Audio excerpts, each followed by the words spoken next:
Real exam questions. This is question 74. It deals with slab design and yield lines. An hexagonal slab simply supported on all sides with sides of 5 meters, and the 5 meters is an effective length, and a depth of 250 millimeters, has a floor finish of 6 centimeters with a proper weight of 23 kilonewton per cube. The reinforcement is a mesh diameter 12, center to center 150 millimeters on top and bottom of the slab, and the concrete cover is 30 millimeters. What is the maximum mobile load expressed as a characteristic value? First, we look at the slab with a size of 5 meters. We identify the axis of rotation, which is, of course, at the support. We can have the 6 axes of rotation. When those axes are crossing, there the yield line starts, and the yield line will be at the midsection of the angle, because on both sides you have the same condition of support. So when you do this, then these are the yield lines with a plastic bending moment MP. We will need the total length as indicated here on the drawing H, and we know that the angle here is 30 degrees because we have 60 degrees for each piece of slab, and this is midsection. So the distance H is, of course, 5 times the cosinus of 30 degrees, because this is also 5 meters. The work done by the external forces is then equal to, we have 6 slabs which are triangles, so the mean deflection is delta over 3, and the load is Q, total load is Q, and we have 6 of those triangles. And the surface of one of those triangles is 5 times H divided by 2. 5 times H divided by 2. It gives us a total of 21.65 Q delta. The work done by the internal forces is then equal to, we'll first look at this case, which is MP projected on this axis of rotation. So that means MP times 5.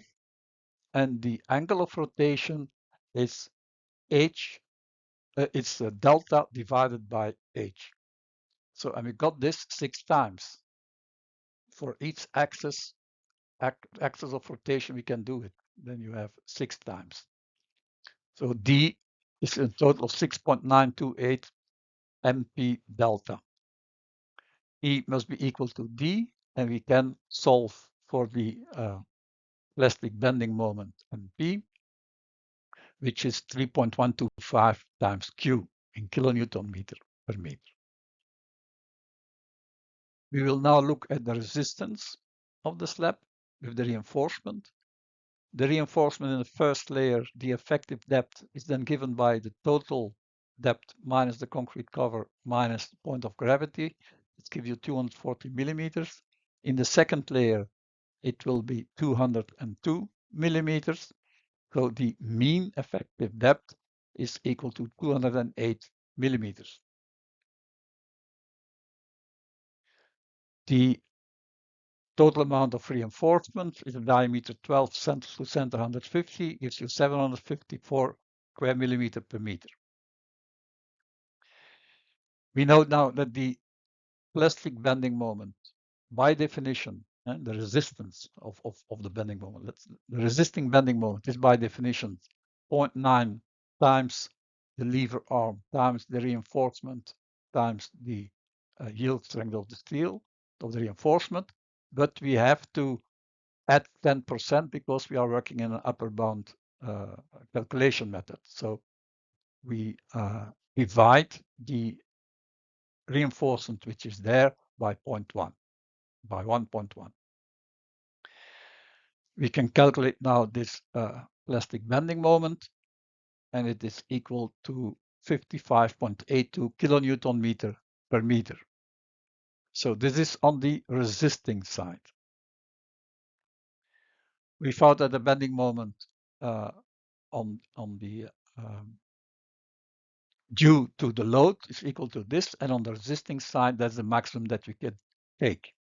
So those are, when we make this equal, we will find the load, the maximum load, which is 17.86 kilonewton per square meter.